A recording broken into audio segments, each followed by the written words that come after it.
টানা বৃষ্টিতে কার্যত স্থবির রাজধানী ঢাকা। মাত্র ২৭ ঘন্টায় রেকর্ড হয়েছে ১১০ মিলিমিটার বৃষ্টিপাত, যা অতি ভারী বর্ষণের পর্যায়ে পড়ে। আবহাওয়া অধিদপ্তর বলছে, মঙ্গলবার সকাল পর্যন্ত ঢাকা সহ দেশের ৬ বিভাগের কোথাও কোথাও ভারী থেকে অতি ভারী বৃষ্টি হতে পারে। এতে রাজধানীর বিভিন্ন এলাকায় সাময়িক জলাবদ্ধতারও আশঙ্কা রয়েছে। গতকাল সকাল ৬টা থেকে আজ সকাল ৯টা পর্যন্ত ২৭ ঘন্টায় ঢাকায় ১১০ মিলিমিটার বৃষ্টিপাত রেকর্ড করা হয়। এর মধ্যে গতকাল সকাল ৬টা থেকে আজ সকাল ৬টা পর্যন্ত ২৪ ঘন্টায় বৃষ্টিপাত হয়েছে ৯৭ মিলিমিটার। আবহাওয়ার সংজ্ঞা অনুযায়ী ২৪ ঘন্টায় ৪৪ থেকে ৮৮ মিলিমিটার বৃষ্টি হলে তা ভারী বর্ষণ এবং ৮৮ মিলিমিটারের বেশি বৃষ্টি হলে তা অতি ভারী বর্ষণ হিসেবে ধরা হয়।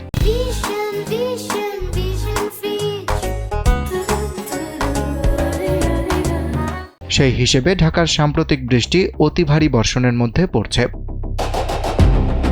আবহাওয়া পরিস্থিতি বিশ্লেষণে দেখা যাচ্ছে, মৌসুমী বায়ুর বর্ধিতাংশের অক্ষ পাঞ্জাব, হরিয়ানা, উত্তরপ্রদেশ, বিহার, পশ্চিমবঙ্গ ও বাংলাদেশের মধ্য অঞ্চল হয়ে আসাম পর্যন্ত বিস্তৃত রয়েছে।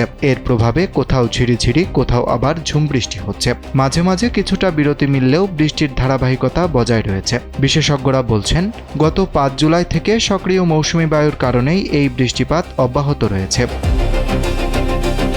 আবহাওয়াবিদ ডক্টর মোহাম্মদ আবুল কালাম মল্লিক জানিয়েছেন, আগামী ১৫ জুলাই পর্যন্ত বৃষ্টিপাতের প্রবণতা তুলনামূলক কম থাকতে পারে। তবে ১৬ জুলাই থেকে সক্রিয় মৌসুমী বায়ুর প্রভাবে আবারও বৃষ্টির পরিমাণ বাড়ার সম্ভাবনা রয়েছে।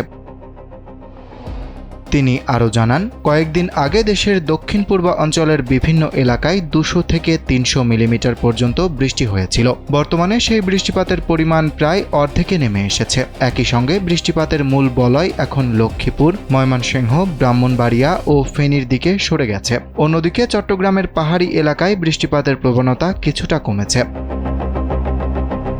এদিকে আবহাওয়া অধিদপ্তরের পূর্বাভাস বলছে, মঙ্গলবার সকাল পর্যন্ত রংপুর, রাজশাহী, ময়মনসিংহ, ঢাকা, চট্টগ্রাম ও সিলেট বিভাগের কোথাও কোথাও ভারী থেকে অতি ভারী বর্ষণ হতে পারে। তাই প্রয়োজন ছাড়া বাইরে না যাওয়া এবং জলাবদ্ধতা ও দুর্ভোগ এড়াতে নগরবাসীকে সতর্ক থাকার পরামর্শ দিচ্ছেন সংশ্লিষ্টরা।